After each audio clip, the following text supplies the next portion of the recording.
agradecemos por mais este dia, te agradecemos, Pai, pelo fôlego de vida, pela saúde que o Senhor tem sustentado, Pai, em cada um de nós, em toda a nossa comunidade, Pai, rendemos graças, porque o Senhor tem cuidado de nós, Pai, dia a dia, momento após momento, podemos contar contigo, e sabemos, Pai, que o Senhor é bom, e todas as coisas cooperam para o bem daqueles que te amam, Senhor.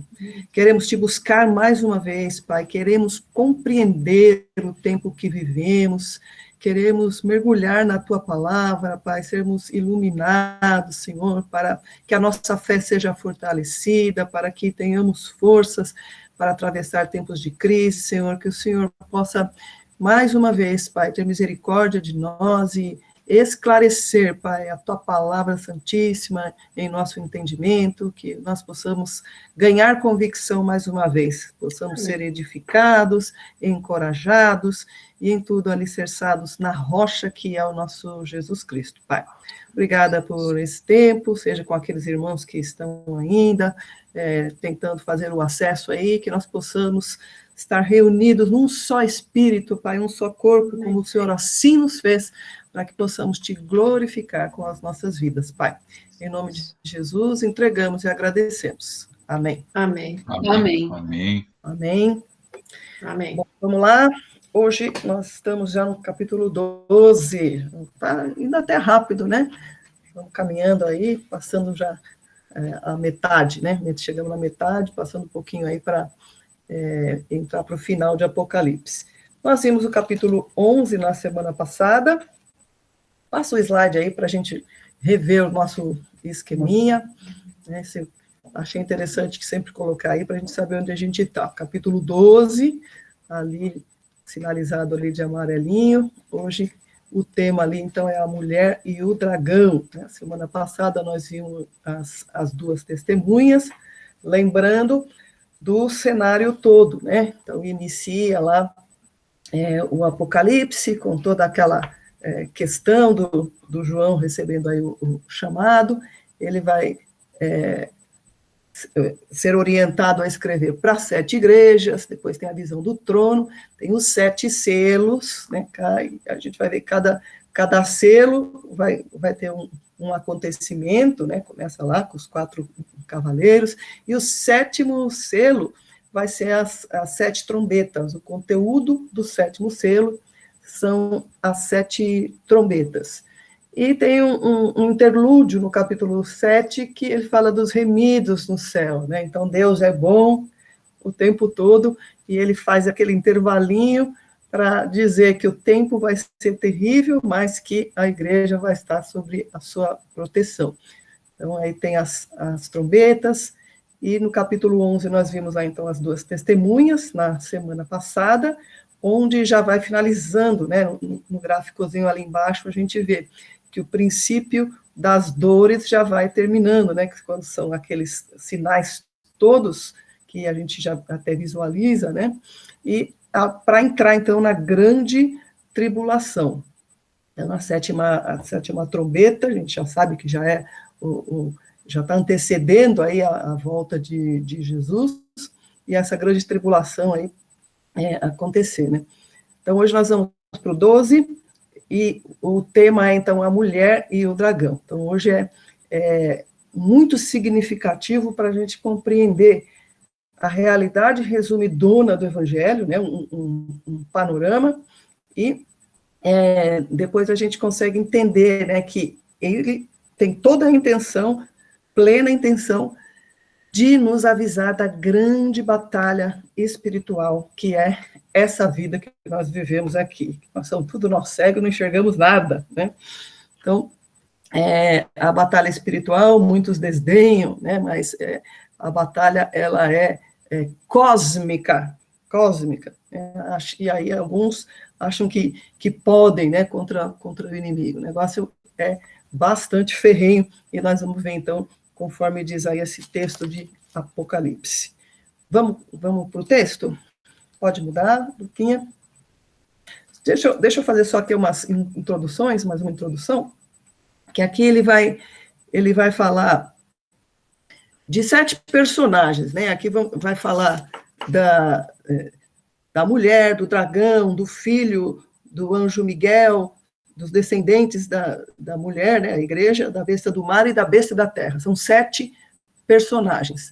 E aqui ele vai usar uma linguagem simbólica, né, que a gente fala que é uma linguagem mítica. Nós não podemos deixar de pensar, e ele escreveu ali dentro daquele contexto das 7 igrejas, né, e ali os cristãos estavam sob ferrenha perseguição. Então, eles estavam sendo perseguidos, eles precisavam de todo esse encorajamento, e ali a gente sabe que é o Império Romano. Então, toda a antiguidade, ela tem já um histórico de mitos, ela tem um histórico de busca de espiritualidade.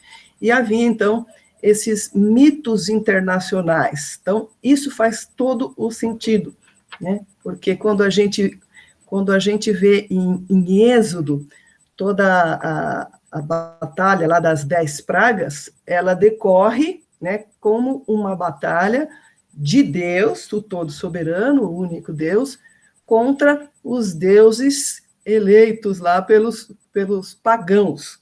Então, Deus vai derrotando todos os deuses. A linguagem que vai ser usada aqui, se a gente vê esse pano de fundo, é importantíssimo, porque a linguagem é bem paralela, né? Ela é bem semelhante. Então, veja, no mito egípcio, a deusa Ísis, ela é perseguida pelo dragão vermelho Tifon. Ela foge e dá à luz a Horus, né, o deus da luz. Então, a gente já ouviu falar desses nomes de deuses pagãos, e a gente sabe que esses mitos são muito da cultura, né, da época da antiguidade. Um mito ugarítico, né, que é um lugar chamado Ugarit, é o deus da tempestade, é Baal, esse nome é muito citado na Bíblia, e ele derrota o Leviatã, que é o dragão de 7 cabeças. Então, vejam como a linguagem é extremamente semelhante.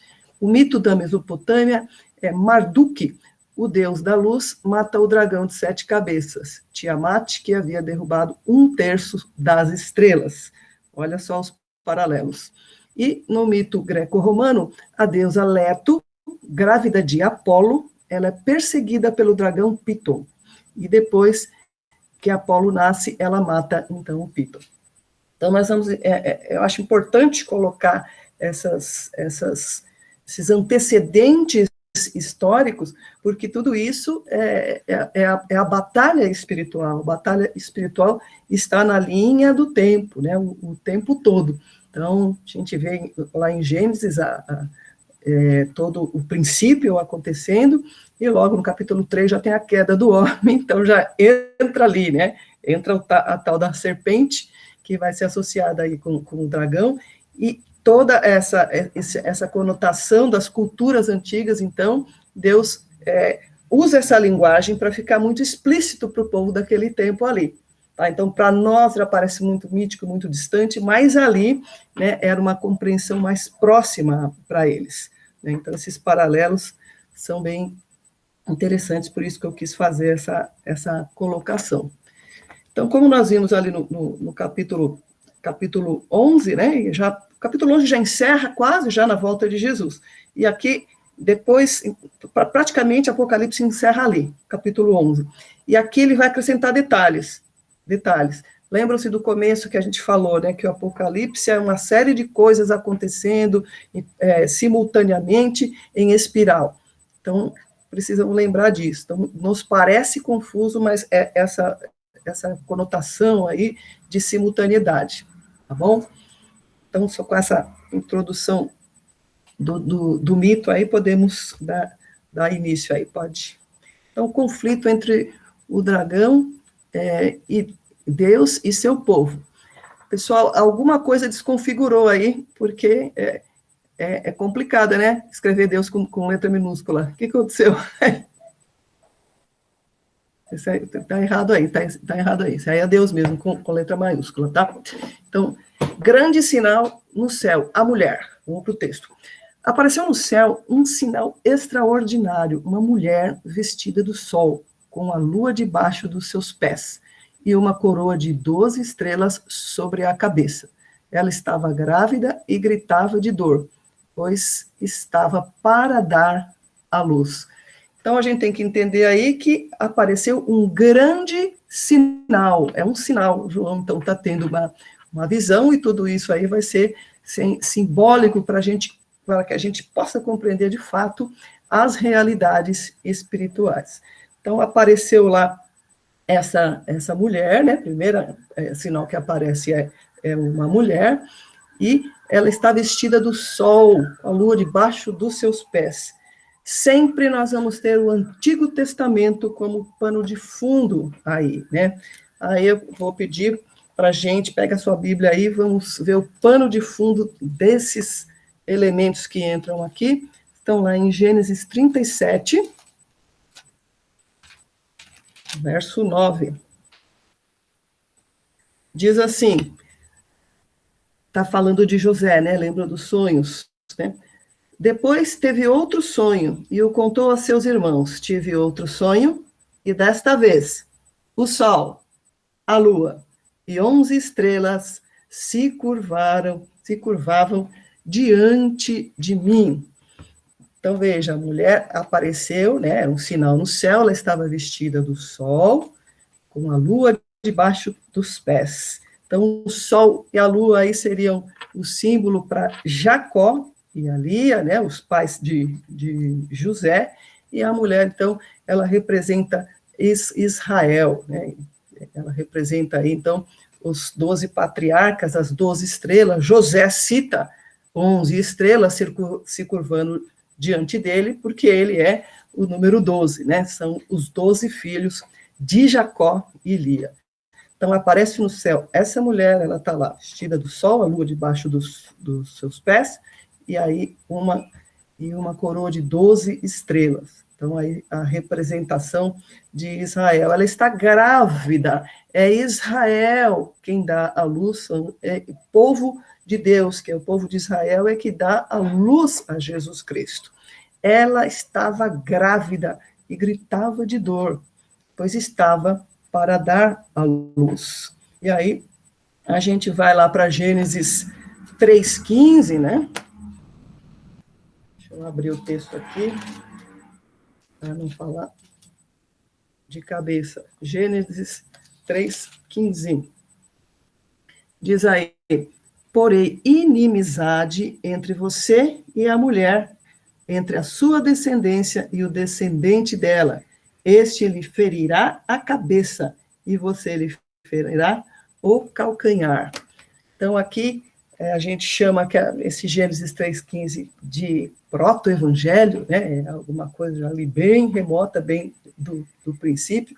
Ela estava grávida, essa mulher aí, ela vai dar à luz, né? Então, a semente da mulher, né, vai gerar aí essa descendência que vai esmagar a cabeça da serpente. E Satanás já está condenado, né? Já está condenado, e desde o princípio. Então, a gente vê lá que a condenação dele já recebeu ali o veredicto, essa é a fala do Senhor falando, né? Eu vou pôr uma inimizade entre você aí e a mulher. E aí acontece, então, o que nós vamos ver aqui vai ser esta batalha, esta inimizade, né? Então, é uma sentença que a serpente recebe ali, e essa mulher aí com todos esses sinais, né, representando aí toda a glória, que representa em síntese Israel, mas também que vai ser aí a descendência, que é a própria igreja, né? Então, olha como a gente vai desmantelando aí, né, entendendo melhor o texto. Então, ela estava grávida e gritava de dor, pois estava para dar à luz. O texto nós já lemos, de Gênesis 37, 9. Pode passar o slide, por favor. O conflito entre o dragão e Deus e seu povo. Outro sinal no céu era o dragão. Então apareceu no céu outro sinal. Um sinal era a mulher, outro sinal era o dragão. E Gênesis 3,15 é o relato da inimizade ali, né? Um enorme dragão vermelho, com 7 cabeças e 10 chifres, tendo sobre as cabeças 7 coroas, né? O outro sinal era, então, o dragão, né? A gente vai ver que a serpente lá do princípio em Gênesis, ela cresceu, virou um dragão horroroso, um monstro feioso aí, né? Que vem ali para atacar essa mulher.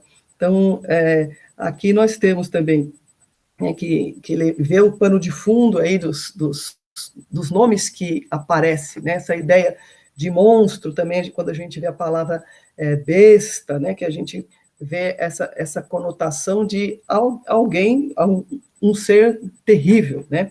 E esse monstro sempre vai sinalizar aí o lado das trevas, né? Então sempre vai sinalizar o mal. E a gente vai ver em vários livros bíblicos, né, essa citação desses monstros, né? A gente vê com o nome de serpente, como vemos em Gênesis, Leviatã, Behemote, Tanim, Raabe, sempre indicando esses monstros, sinalizando aí o mal, né? Vamos ver um exemplo disso? Salmo 74, 13.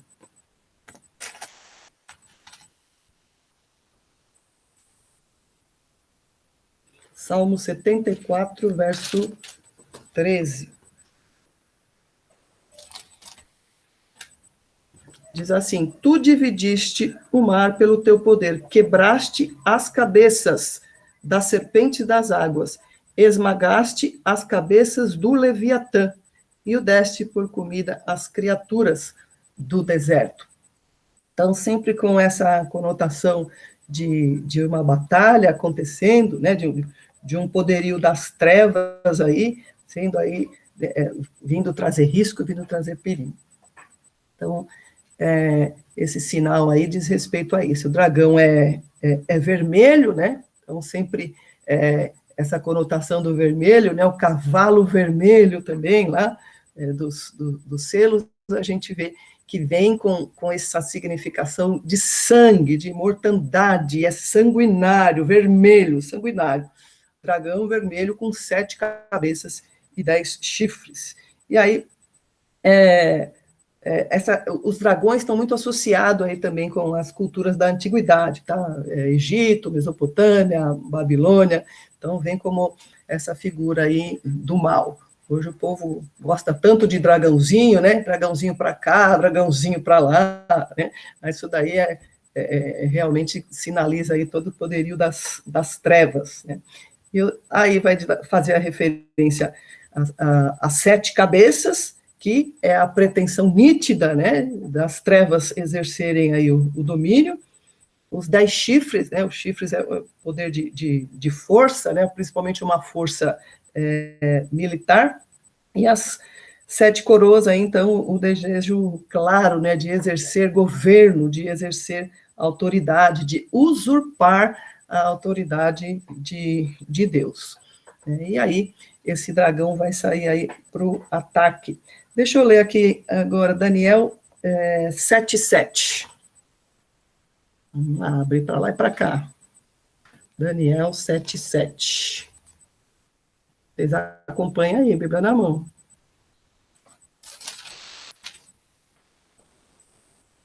Daniel 7,7. Em minha visão, à noite, vi ainda um quarto animal aterrorizante, assustador e muito poderoso. Tinha grandes dentes de ferro, com as quais despedaçava e devorava suas vítimas e pisoteava tudo o que sobrava. Era diferente de todos os animais anteriores e tinha 10 chifres. Então, sempre você vai ter como referência alguma citação aí do Antigo Testamento em toda a linguagem que o Apocalipse usa, tá? Então, esse dragão aí aparece, e ele já aparece e sai para atacar. Sua cauda arrastou consigo 1/3 das estrelas do céu, lançando-as na terra. O dragão colocou-se diante da mulher que estava para dar à luz, para devorar o seu filho no momento que nascesse. Ô, bicho ruim, veja bem, que aí nós vamos ver a batalha, né? Ele viu um sinal, viu a mulher, ele viu o sinal, viu o dragão, e agora vai começar essa batalha, né? Existe aí inimizade com a mulher, mas primeiro a gente vai ver a batalha vai acontecer no âmbito celestial, né? A sua cauda arrastou consigo 1/3 das estrelas do céu, né? Então ele ataca primeiramente as hostes celestiais, ele usa a sua cauda, né? Que nem nós vimos sinalizado ali aquele escorpião, né? No momento que vem aí atormentar os homens na permissão de Deus. E quando fala aí esse ataque, esse verbo que é usado aí, esse arrastar, de trazer junto mesmo, né, requer assim, muita força. Então, ele arrasta, né, com ele aí 1/3 das estrelas do céu, né, que é a influência satânica aí nas hostes celestiais, influenciando primeiramente isso aí, toda a batalha espiritual, ela é cósmica, ela começa a partir dali, então já começou dali, ele já lança, que são os demônios, né, as estrelas do céu são os anjos caídos, que vão ser lançados aí, né.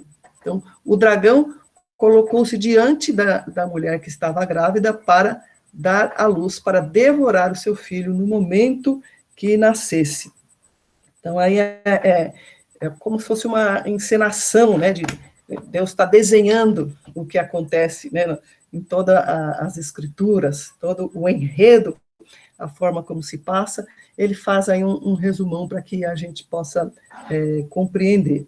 Então, a guerra original começou no céu, né? E isso combina lá onde a gente vê Isaías 14, em Ezequiel também, que fala aí da queda de Satanás. Então, ele começa primeiro a partir ainda da resistência no céu, né? Então, e para onde ele vai, né? E ele vai aí atacar a mulher e devorar o seu filho no momento que ele nascesse. Pode passar para o versículo 5. E aí? Aí Deus salva a mulher e a criança. Ela deu à luz um filho, um homem que governará todas as nações com cetro de ferro. Oh, glória! Seu filho foi arrebatado para junto de Deus e seu trono. Então, veja que a mulher que João vê ali em visão, ela está grávida, né? Ela é descrita aí com glória, e ela dá luz a esse filho, né? Que é o governante perfeito, eu gosto sempre de usar essa expressão. E aí ele vai passar aí do nascimento já para a ascensão de Cristo. Veja que ele está aqui com um poder de resumo imenso, né? Então fala que ele vai governar nações com cetro de ferro, e ele foi arrebatado. Aí já fala de Cristo, quando ele está no momento da ascensão, e que a gente vai ver ele diante de Deus, na sala do trono, de todo aquele cenário resplandecente, pegando na mão direita de Deus aquele rolo que nós estamos abrindo e vendo o conteúdo agora nos 7 selos e nas 7 trombetas. Então, vai se fechando aí tudo para o nosso entendimento. A mulher fugiu para o deserto, para um lugar que lhe havia sido preparado por Deus. Veja que a proteção em cima da mulher, né? Então, a mulher fugiu para o deserto, Deus sempre preserva o seu povo, né? Então, a mulher, ela foi levada para o deserto, né? A gente vai ver adiante no verso 14, aí eu vou só mencionar aqui, depois a gente retoma lá. Foram dadas à mulher as 2 asas da grande águia para que ela pudesse voar para o lugar que lhe havia sido preparado no deserto. Então, veja que é muito fantástico isso, né? Como a questão do deserto, do cativeiro, só tirado do Êxodo também, né? O povo é tirado do cativeiro e ele vai para um lugar de proteção, aonde? No deserto, né? Que a gente sempre fala, o deserto é o tempo de provação, é o tempo de vivências duras, né? De adversidades, mas também está ali garantida a proteção. Então, o povo, ele povo foi tirado do cativeiro, passou no deserto, e a mesma coisa para a igreja, né? A mulher fugiu para o deserto, para um lugar que lhe havia sido preparado por Deus, para que ali a sustentassem durante 1260 dias, né? Aquele tempo que é designado 3 anos e meio, ou 42 meses, ou essa expressão aí, 1260 dias, né? Que também os 42 meses também simbolizam, né, as 42 paradas ali do povo no deserto, né? Então, vejam como a Bíblia ela é muito coesa, né? Tem muita conexão entre tudo que nos expõe.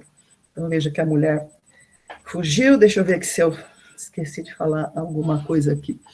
O cetro de ferro, né? O filho governará com cetro de ferro, isso está lá, a referência clara no Salmo 2, né? A gente se lembra disso.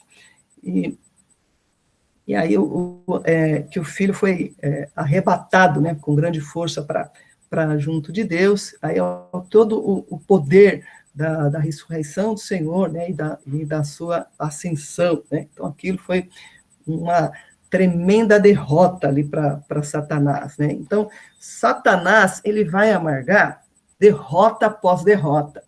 Imagina a fúria do bicho, imagina como é mal-humorado, imagina como é ruim, né? Então, são várias derrotas que ele sofre sucessivamente. Então, ele está sempre aí em sua situação de ataque, né? Armando aí as ciladas, é um bicho que engana, que ilude. Então, quando o filho ele ascende aos céus, ele se volta para a mulher.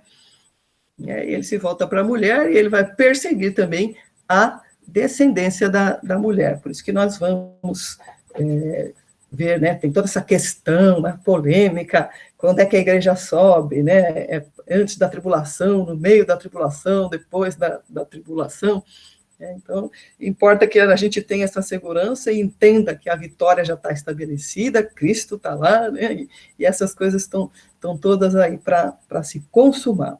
Então, ela foge lá para o deserto, né? A gente lembra também de Oséias 2,14, né? Quando fala, né? Eu te levarei para o deserto e ali eu vou lhe falar. Então, tem muito significado tudo isso, né? Isso também nos tranquiliza, que o Senhor, ele nos prepara lugar, né? E tá certo, então, que no período final, na grande tribulação, Satanás vai pessoalmente liderar aí essa perseguição à igreja. Verso 7, Lucas. Isso, aí vem aí a descrição da guerra. Houve, então, uma guerra no céu, né? Lembra que eu falei primeiramente ali a guerra celestial.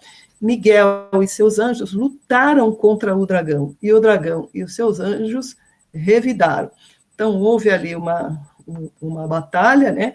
A gente sabe que o Senhor tem o poder sobre todas as coisas, né? E a gente não deve superdimensionar, né, o poder de Satanás, né? Satanás só age à medida que Deus permite, única e exclusivamente sob permissão de Deus. E aí a gente vê que dragão e o Miguel, né? O Miguel foi o comandante aí, né, do exército celestial nessa batalha, né? E fácil o Miguel derrotou ali, mas esses não foram suficientemente fortes, e assim perderam seu lugar no céu. Então, essa é a situação inicial, a primeira batalha, né?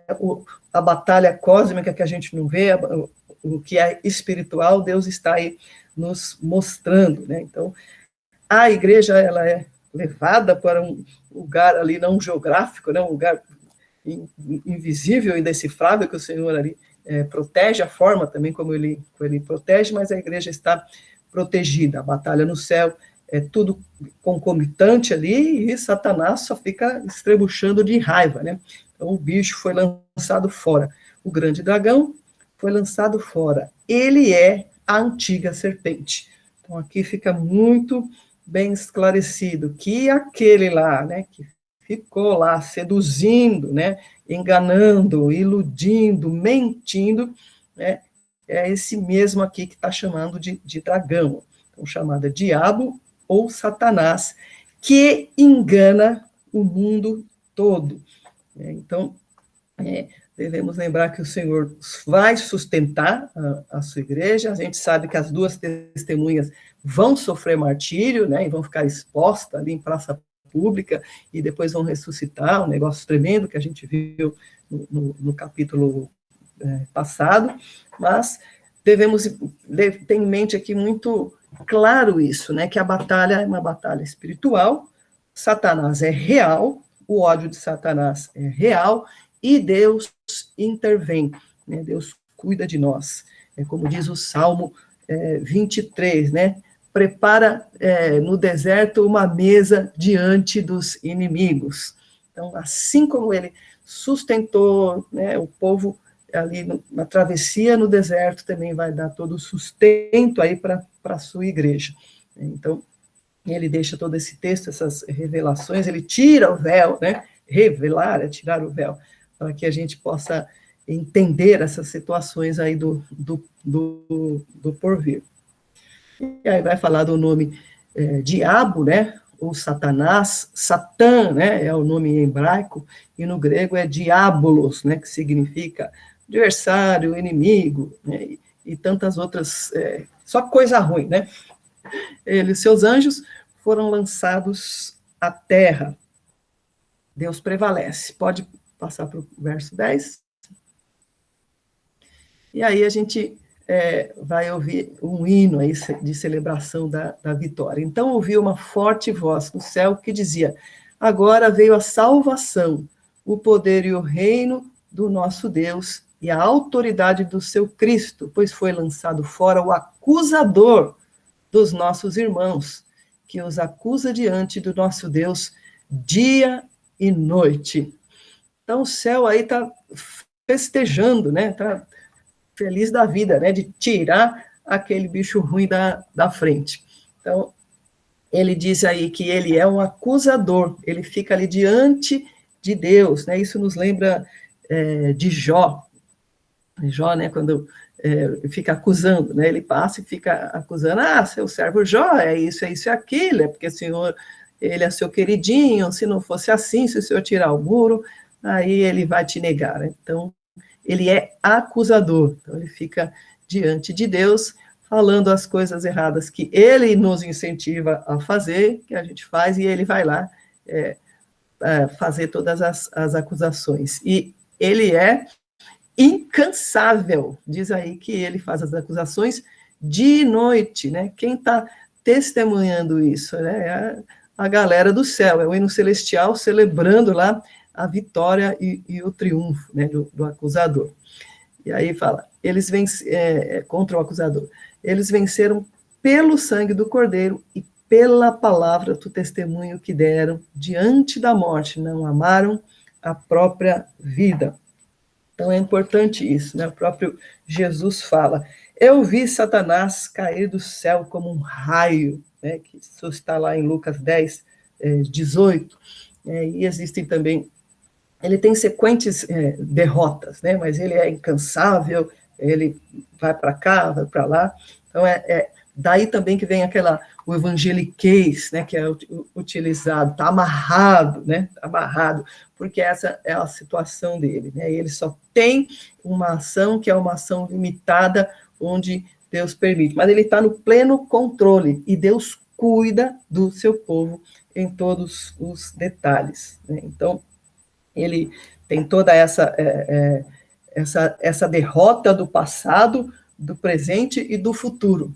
Ele sabe disso, e por isso ele age totalmente enfurecido. Precisamos lembrar aí dessa guerra celestial e desse ódio de Satanás. Vamos para Colossenses 2,15, para a gente ver aqui. Colossenses 2,15.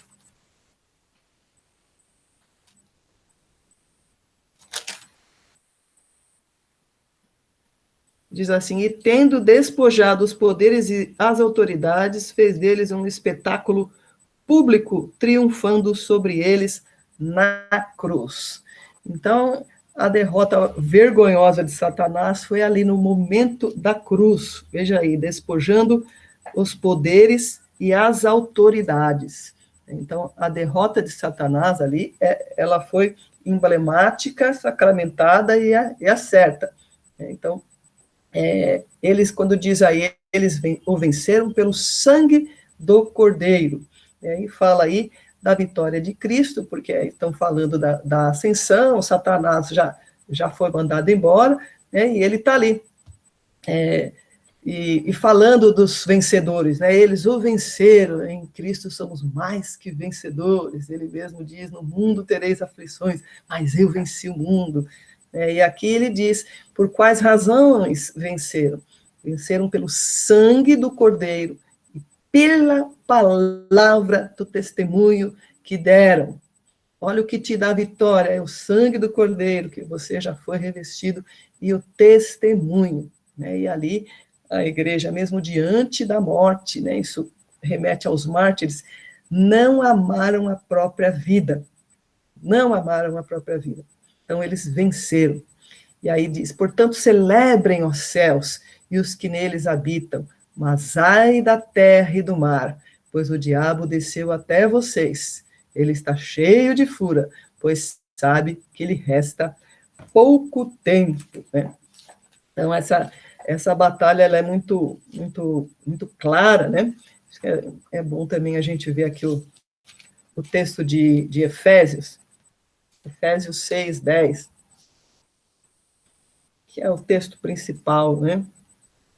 Finalmente, fortaleçam-se no Senhor e no seu forte poder, vistam toda a armadura de Deus, para poderem ficar firmes contra as ciladas do diabo, pois a nossa luta não é contra seres humanos, mas contra os poderes e autoridades, contra os dominadores deste mundo de trevas, contra as forças espirituais do mal nas regiões celestiais. E assim vai, falando de toda essa batalha espiritual que nos é mostrada inicialmente no céu, e aí a gente vai ver que eles estão celebrando, porque ali o céu está tranquilo, o bicho ruim foi para a terra, e aí vi ali, portanto, celebrem os céus estão celebrando, mas ai da terra e do mar. Aqui é a noção clara, da igreja triunfante e da igreja militante. Então, a igreja triunfante são aqueles que já estão com Cristo, já estão ali, já são vitoriosos, já triunfaram. E aqueles que estão aqui, Tessalonicenses também faz essa distinção, os que já estão, e nós que estamos vivos ainda, iremos. Então, aqui é a divisão clara aí da igreja triunfante, está lá, celebrando com a população celestial, e os que estão na terra, ai deles, aí com a referência aí da grande tribulação, o diabo desceu até vocês, isso não só é a grande tribulação, isso também precisa ficar claro, porque os tempos do fim, eles começaram lá atrás, isso aqui já foi escrito para os tempos de fim, primeiro século do cristianismo já era tempos do fim, só que vem galopante aí, a humanidade vai declinando cada vez mais, caindo na sedução de Satanás. Nós vemos que a queda da moral e da ética, a corrupção do mundo e das nações, ela é crescente, ela é galopante. Então, diz aí, ele desceu até vocês, ele está cheio de fúria, pois sabe que lhe resta pouco tempo. Então, pessoal, das regiões celestiais estão felizes da vida, porque a palavra diz em Romanos 8:33, quem trará alguma acusação, pois que é Deus quem os justifica. Então, não há condenação para aqueles que estão em Cristo Jesus. Então, isso é o nosso alento, nós já somos justificados, não há acusação mais sobre nós, porque o Cordeiro venceu e nós somos revestidos pelo sangue. Então, essa situação, celebrem os céus, mas ai da terra. Pode passar? A fúria, vai falando da fúria, ele tá furioso, não tem jeito para ele, e ele quer carregar junto tantos quantos ele puder, Então, temos que sempre lembrar, nós somos justificados já pelo sangue do Cordeiro e o poder de testemunhar, né? Precisamos lembrar sempre, né, que Satanás já perdeu, ele perdeu o céu, né? Então tem essas razões para ficar furioso. Perdeu o céu, perdeu a terra e já sabe que o lugar dele já está, o destino dele já está traçado. Então ele vem com muita fúria. Ele vem na forma estratégica que ele sempre agiu. Ele é um perseguidor. Aqui é que se vê essa distinção muito claramente. Satanás é perseguidor. A igreja, ela é perseguida. Perseguida. A igreja não é perseguidora. A igreja é perseguida. E aí,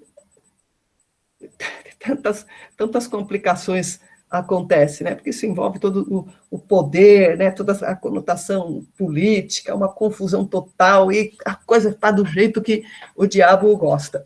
A igreja tem que ter essa condição de crer na palavra e pregar. Satanás, ele odeia aqueles que estão seguindo os mandamentos, né? Vai dizer aí daqui a pouco. Mas ele não odeia só esses. Ele odeia os seus próprios seguidores. Satanás, ele rouba, ele destrói e ele mata os seus próprios seguidores. Por isso a igreja tem que pregar a palavra. Por isso pregamos e damos esse testemunho. Então o 13 vai falar: quando o dragão viu que havia sido lançado à terra, começou a perseguir a mulher que dera à luz o menino. Então não dá mais para pegar o menino, né? O menino já venceu, vai perseguir, então, a mulher. 14. Foram dadas à mulher as 2 asas da grande águia, para que ela pudesse voar para o lugar que lhe havia sido preparado no deserto, onde seria sustentada durante um tempo, tempos e meio tempo, fora do alcance da serpente. Ou seja, aquele que está em Cristo Jesus, o maligno, não lhe toca. A batalha espiritual, ela é tremenda, a igreja precisa estar atenta a isso, e a igreja tem poder, né, para, inclusive, alertar aos que estão desavisados disso, tem poder para expulsar, inclusive, né, essa ação maligna, né? Estou falando aqui de possessão demoníaca, né? A igreja tem poder de expulsar, né? Expulsar pelo poder da igreja? Não, pelo poder de Jesus Cristo. E esse é um testemunho. E esse é um testemunho fortíssimo da igreja. Perseverar em meio da perseguição, em meio da adversidade, é uma derrota terrível para Satanás. E ele vai se enfurecendo, porque a igreja, ela vai na fé, né? Ela vai sempre se firmando, porque ela é garantida ali, né? O Senhor mesmo diz: as portas do inferno não prevalecerão contra a minha igreja, né? E ali também foi perseguido, né? Jesus sabia, inclusive, de toda aquela trama de Judas, né? E a gente sabe que Satanás entrou em Judas, né? Então Satanás, ele vem pessoalmente ali fazer alguns serviços. Então nós precisamos estar apercebidos dessa batalha espiritual, né? Mas a igreja, ela tem o conhecimento de Deus, a igreja tem o conhecimento das estratégias sujas e malignas, e a igreja sabe, sobre orientação do Senhor, como agir, né? E ela seria sustentada aí durante todo esse tempo, fora do alcance da serpente. Então a serpente fez jorrar da sua boca água como um rio para alcançar a mulher e arrastá-la com a correnteza. São os tempos que nós vivemos, né? A boca da serpente jorra mentiras, né? Toda a questão do engano, e fake news, e confusão, e caos, e aquela voz sorrateira, e as ciladas sendo propostas, e tudo virando uma grande bagunça, né? A terra, porém, ajudou a mulher, abrindo a boca e engolindo o rio que o dragão fizera jorrar da sua boca. Então, esse verso aí diz respeito aí quando a terra abre e absorve aí, né, a maldade, para que essa maldade não esteja aí perturbando a igreja, mas esse ambiente, né, de falsidades, né, é muito explícito hoje no nosso dia a dia, né? E aí é tão bonito quando diz que a mulher recebeu asas, né? A igreja está equipada para voar, né? E não para ficar aí sendo levada por qualquer vento de doutrinas.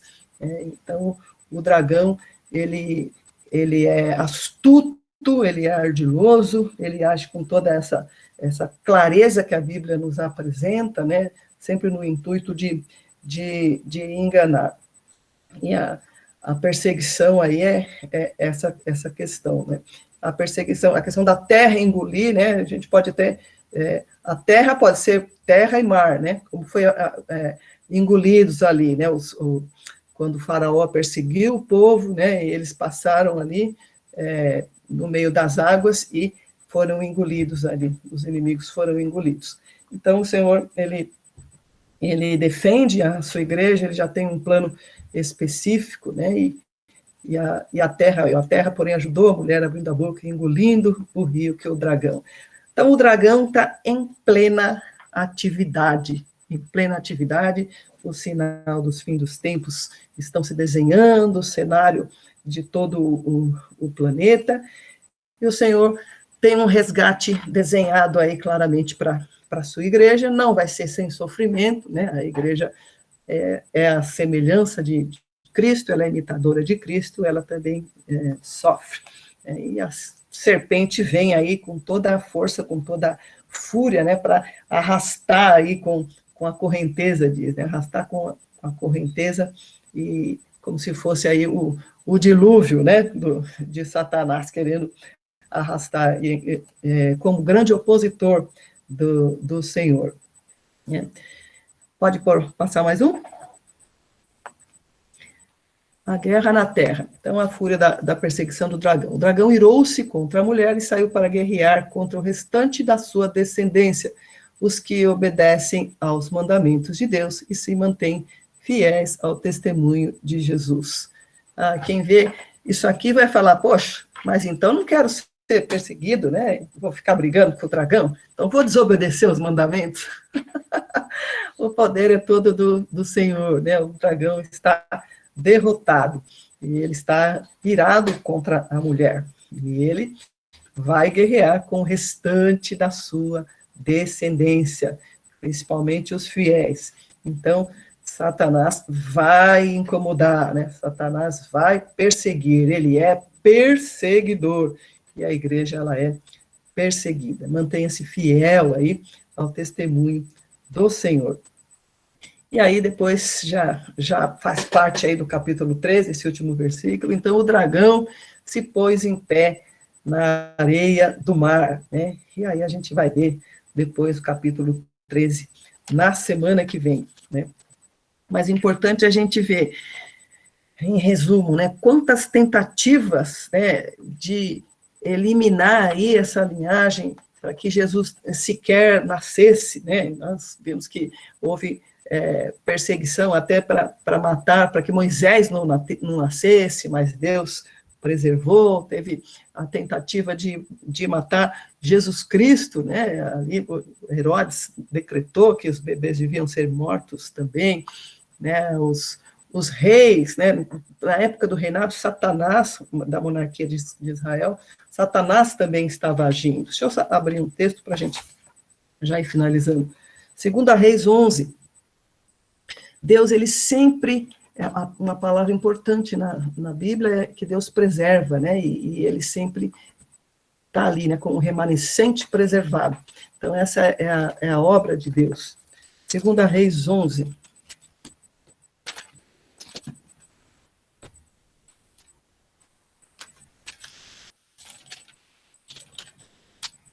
Segunda Reis 11, versos de 1 até 3. Olha que interessante aqui, esse é um dos exemplos da monarquia, que a gente considera os ataques de Satanás só na atualidade? Não, ele sempre esteve agindo, né? Por isso é falado dessa batalha, que é uma batalha no céu, uma batalha na terra, e sempre ele se opondo a Deus, o sistema de Deus e o sistema anti-Deus. Quando Atalia, mãe de Acasias, soube que seu filho estava morto, mandou matar toda a família real. Olha aí, queria eliminar, extirpar a linhagem, né? Mas Joseba, filha do rei Jeorão e irmã de Acasias, pegou Joás, um dos filhos do rei que iam ser assassinados, e o colocou num quarto junto com a sua ama para escondê-lo de Atalia. Assim ele não foi morto. 6 anos ele ficou escondido com ela no templo do Senhor, enquanto Atalia governava o país. Mas depois ele vai ser mostrado.